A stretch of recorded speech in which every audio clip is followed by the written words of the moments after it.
Elder Seedseer, I thank you for granting me this audience. I am Fortuno Levea, here in my capacity as representative of the Forum.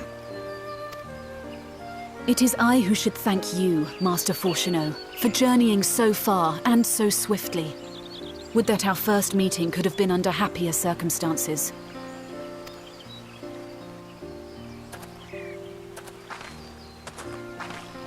It has been too long, Father. You look well. As do you both. Ameliance will be glad to hear that you are taking care of yourselves. How is Mother? She misses you terribly, of course, but is otherwise a picture of health.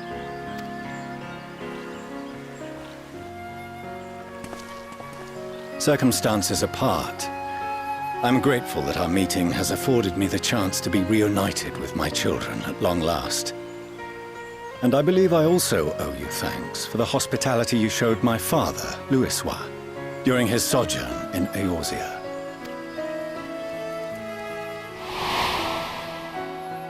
All thanks we owe to him. In the days prior to the 7th Umbral Calamity, it was your father's tireless efforts which granted us a means to vanquish the Primals. Were it not for him, our strength would have been quite spent by the time the Empire arrived. That Gridania still stands is in large part his achievement. He was a great man.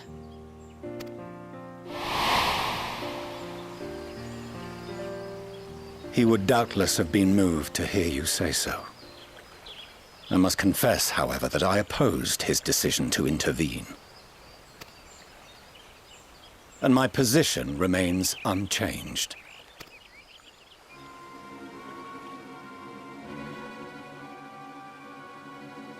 To chart the course of history, not to change it. I am familiar with the Sharlayan stance. It is more than that. It is our way of life, who we are. But I came here not to deliver a lecture, but the Forum's answer to your request.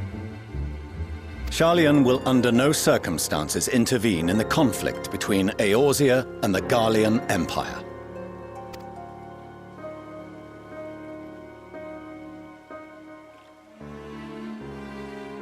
May I ask for what reason the Forum has come to this decision? The final days spell the end not only for Eorzea, but the entire world. The final days? Pray spare me your hyperbole. This conflict is no more than the latest in a series of petty squabbles between yourselves and Garlemald, one in which Sharlayan will take no part.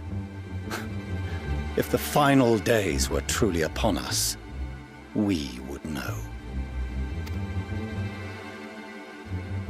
Father, you must ask the Forum to reconsider. You may feel safe on your little island across the waves, but if you imagine the Telophoroi will leave you be, you are mistaken. They mean to kill us all, themselves included. Alphino is right. We have seen what the enemy is capable of, the lengths to which they'll go. This is no time to turn a blind eye. If Eorzea falls, so too will Sharlayan. So if you truly love our homeland, you will join us. Now, before it's too late.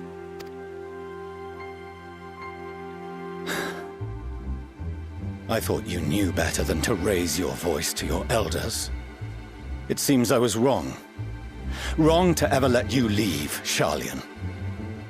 I consoled myself that your time abroad would instill in you some hint of restraint, of discipline. But I see now that Eorzea has made fools of you both. Have you forgotten why it was that I so vehemently opposed your grandfather's departure?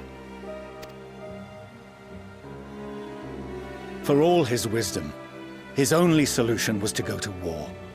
Death, devastation, ruin. Even those who claim victory are scarred for life.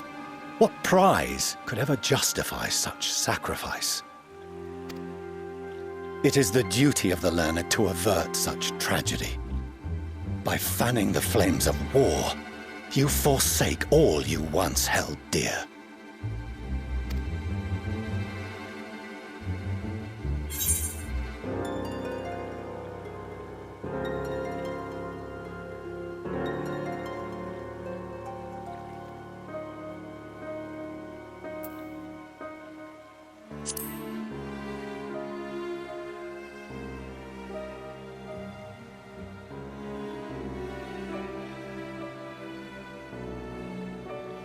I see your friend shares your misguided ideals.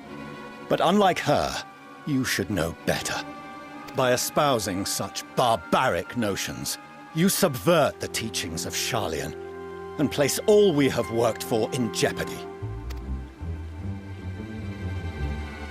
Alphino, Alizé, as of this moment, you shall no longer bear the name of Leveilleur. What? Father! How you choose to live your lives is no longer my concern. If you wish to walk the path of ruin, I will not stand in your way. Master Fourcheneau, while Sharlayan may have no intention of intervening in this conflict, we can still part as friends. Will you not stay and speak with us, that we might learn of Sharlayan's hopes for the morrow? I have said what I came here to say. Any further discussion would be meaningless.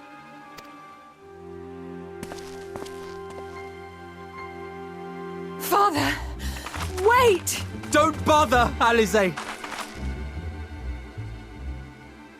How can you stand there and watch him walk away? How can you let this happen?